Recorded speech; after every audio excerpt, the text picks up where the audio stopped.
In today's video, I'm going to be answering some questions from you.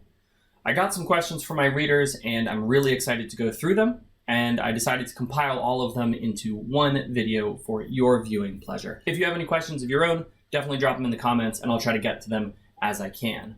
My name is Seth. I'm a full-time fantasy author and a YouTuber who makes videos about being an author. If that's the kind of thing you're interested in, don't forget to like and subscribe. Make sure you don't miss the next video. So I just want to jump right into the questions that I got from some of my readers. I collected these here on YouTube, but also over on my Facebook page and on Discord as well. The first question is, why are things? And that's a really good question. And in response, I think I would just say, well, things are because. The second question that I got is a little bit more relevant to what we're actually interested in, that is writing. So I'm going to go ahead and read it off. I've been trying to write a book of my own and find myself stalled after what I'm calling the first chapter. Am I ultimately hampering myself by not making an outline to reference? Do you feel an outline is required? This is an absolutely wonderful question. And this is actually a question that I am currently struggling with.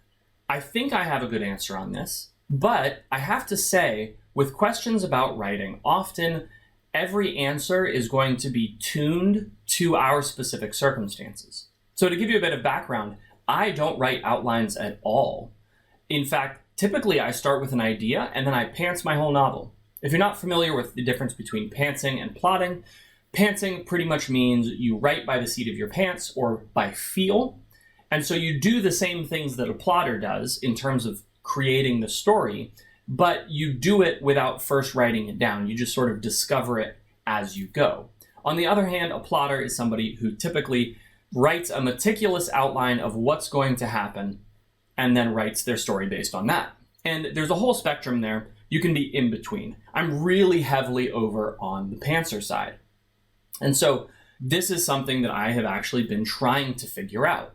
I've been doing a lot of research. I've been doing a lot of reading. I've been doing a lot of talking to people about how to outline.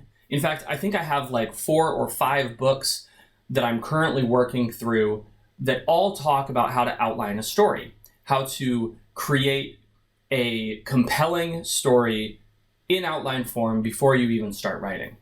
And so what I would say is that no, having no outline doesn't hamper you if you're a pantser. But being a pantser is in some ways harder than being an outliner. Now, again, everybody is different. Every writer is going to have a particular bent, right? They're going to have a particular style of writing that will feel most comfortable to them. In my case, I'm absolutely a pantser. But I'm learning to plot because both have their advantages. So on the pantser side, I can turn out a story relatively quickly without all of the sort of heavy lifting up front because I can just sit down and write it. And often stories that are pantsed are a little bit more organic. They feel like they flow a little bit more naturally from one thing to the other, because all of the transitions are worked out naturally on the page as we're going through them. Conversely, a heavily plotted novel tends to be a little bit more stiff, right? It's just not quite as free-flowing, but often the plots are more intricate and the payoffs are actually bigger because they're not just pulled out of your head. So each has their advantages. What I would say is that if you're a new writer, plotting is probably going to be helpful to you. It's probably going to be helpful to you to get an idea of what your story structure is. You might end up, over time, becoming a pantser. But in order to be a good pantser, you have to have an instinctive understanding of what the story is about and an instinctive understanding of how story moves. Because if you don't have that understanding, what you come up with is just going to be too chaotic for you to continue. When I started writing, I had exactly the same problem. I just couldn't really get past my openings. And the reason I couldn't get past my openings is because I didn't have the mental structure of how a story should go. And it wasn't until I learned that I was able to pants a novel successfully. But once you do learn that, pantsing is fantastic. So regardless of which side you fall on, it's important to understand the strengths and weaknesses of both. But to answer the question very concretely, no, you don't need an outline. You can write without one. You just have to use different kinds of tools and mechanisms in order to get the story off of the ground. What I would recommend specifically, if you're having trouble getting past your first chapter, is that you do a little bit of light plotting to just give yourself an overall sense of where you want the story to go, and then sit down and try to work through each of those scenes. So my next question is actually a couple of questions that I'm going to be condensing, but they were all about audiobooks. And the first part of it is when you're working with an audiobook company, and I work with a number of audiobook companies, whose decision is it to include or exclude content? And this is a specific reference to the Titan series, which is on Audible and was published by Podium. And they did a fantastic job with it. But they did not include some of the bonus content that was on Patreon originally and is now in the ebook. And the reason for that is that when I came out with the story, those were Patreon exclusive. They weren't in the ebook either. It's just that after the fact, it's a lot easier to update an ebook than it is to update an audio file. And so we made the decision together, actually, not to re-record the audiobooks with the additional content because it was going to be too laborious to do. And then the second part of that question is, how do we go about choosing a narrator? So the truth about this is that I didn't pick any of my narrators. I don't listen to fantasy or science fiction audiobooks. Audio doesn't work for me for fiction. And so when I started the process of picking companies to work with for audiobooks, I just sort of said, you know what? You guys probably know better than I do. Why don't you pick the narrators? I ended up with two absolutely fantastic narrators. I have Eric Jason Martin, who's doing the Titan series and is now doing the Tower series and is doing the side story that I just finished, Mad Master Alchemist. And I also got Michael Kramer, who's doing Battle Mage Farmer and is probably going to be doing another series for me later this year. And both of them have just done such a fantastic job. I've really, really been encouraged. Again, I don't typically listen to audiobooks, but I was really impressed with what they've done with these series. And it's very clear that my audience feels exactly the same way. The next question is, with all of the developmental work I do, all of the characters and plots and worlds that I write in, how do I turn off my brain so I'm not in work mode 24/7? And the answer might surprise you. Over time, I've just learned to keep my thoughts about my work at work. Now, in this case, I work from home and I sit at my computer in the morning and I start writing, and then in the afternoons, I do other stuff at my computer, but then I get up and I'm done with work. And I try very, very hard to keep work at work. In my case, it's just an office at home, but that space is designated for work. And so I don't typically have too many problems keeping my work contained in that space. Now, that hasn't always been true. There have been periods of time, especially when I'm really working through a novel heavily, and I'm really trying to sort of get the core concept of it, that I think about it all the time. I think about it literally 24/7. And I mean that. Like, I will go to sleep thinking about it, I will dream about it, I will wake up the next morning, and it's the first thing on my mind. And when that happens, when I'm so consumed with an idea, I usually just apologize to my wife and say, hey, for the next day or so, I'm probably going to be totally spaced out and thinking about this thing. Because once I get that core concept and that idea, it's pretty easy for me to put it down and pick it back up again as I need to. So typically I don't have a whole lot of problems with this.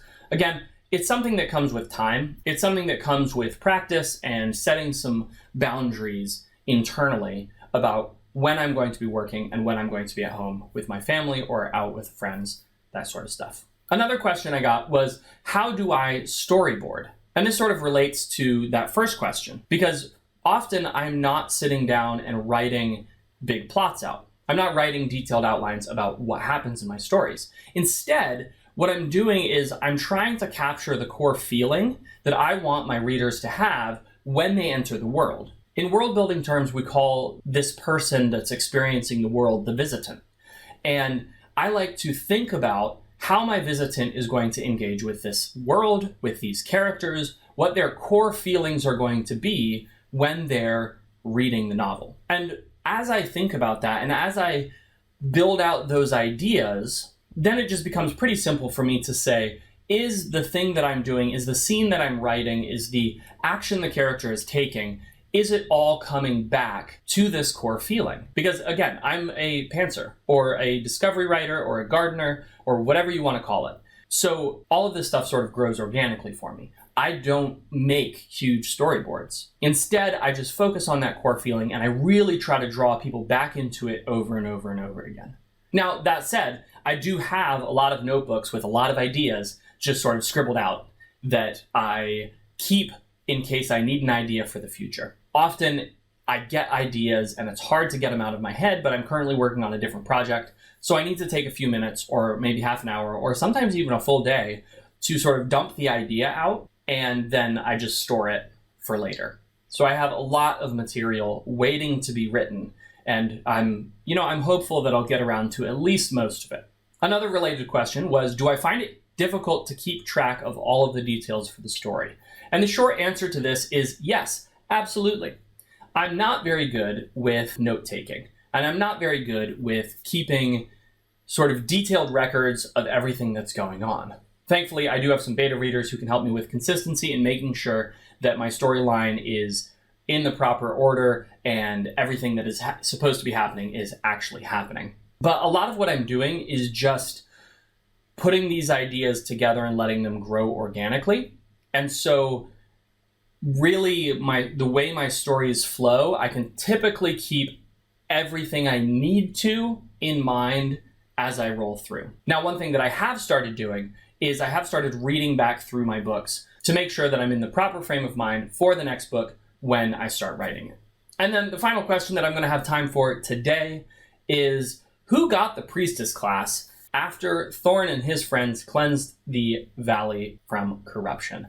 Now, I won't add any more detail than that because spoilers, but if you've read the Titan series, you undoubtedly know what I'm talking about. I have a confession to make.